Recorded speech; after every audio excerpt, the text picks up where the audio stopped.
All right, so we have made it to game 2 of the championship series for American League and National League. Let's get into this. So the Red Sox tied up the series in game 2, playing in Houston in a really, really historical game for them. I mean, they had 2 grand slams in such a short span. In the first 2 innings, they were up 8-0, which really is good for them. And they've won 9-5, tying up that series, like I said. So yeah, let's get into this. Kike Hernandez continued to shine in this game. Really good one. And you had Nathan Eovaldi, who obviously pitched that wild card game back for the Red Sox, and you had Luis Garcia on the mound for Houston. So yeah, JD Martinez got a grand slam in the top of the first inning. That's the first one that I mentioned. That was a kind of a line drive to right field, so that made it 4-0 Red Sox. And Rafael Devers got a grand slam in the second, also to right field. So very, very interesting. And it was 8-0 in the second inning, which is crazy. They were the first team to have 2 slams in a postseason game, and it's only happened 5 times total in regular season history. So just showing how rare that really is. Kike Hernandez smoked a solo shot homer. So in the 4th inning. So in 4 innings, the Red Sox already have 3 homers, and they're up 9-0.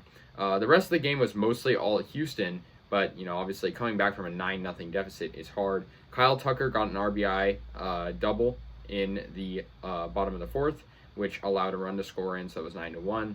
Then it was 9-3 after a 2-run single by Yuli Gurriel in the bottom of the 4th inning, so 9-3. But this comeback effort really wasn't enough. Although Gurriel got a 9th inning hit to left field that just snuck over the wall, so it was 9-4. And Jason Castro got a solo shot as well, so it was 9-5. But Boston had that 4-run lead, so they ended up winning, and the series is tied 1-1.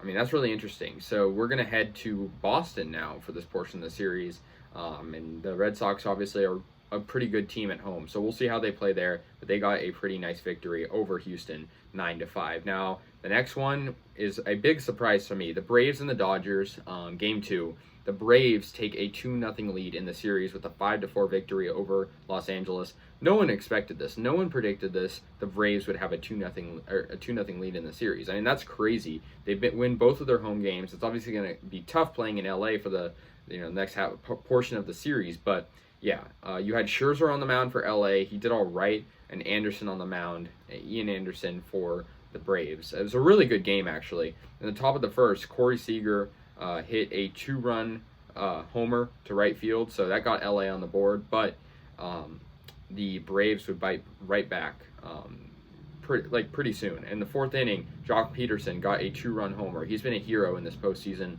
and I'd say the X factor for Atlanta even making it to the NLCS to begin with.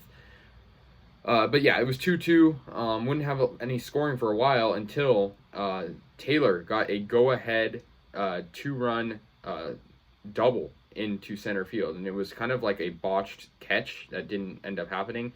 Taylor's been really good in clutch, obviously in that wild card game for the Dodgers, and he's been really good. These are 2 wild card teams playing each other, which is really interesting. But Atlanta cut that 2-run lead in half with a Rosario scoring on a single and barely scored. He barely got in. And then next, Austin Riley got Julio Urias got a RBI double out to left center. Mookie Betts couldn't get there, and that made it 4-4. And then, this is crazy. The game's tied up, and Eddie Rosario walks it off Kenley Jansen for the Atlanta Braves. It's off the glove, and it goes into center field, and they win it 5-4. So they lead 2-0 in the series. The next portion of the series will be in LA. So yeah, as far as the series go, the Atlanta Braves lead 2-0, and the series is tied for the ALCS between Boston and Houston, and they're both really good series so far. So anyways, guys, let me know your thoughts. We'll see you guys later, and yeah, peace out.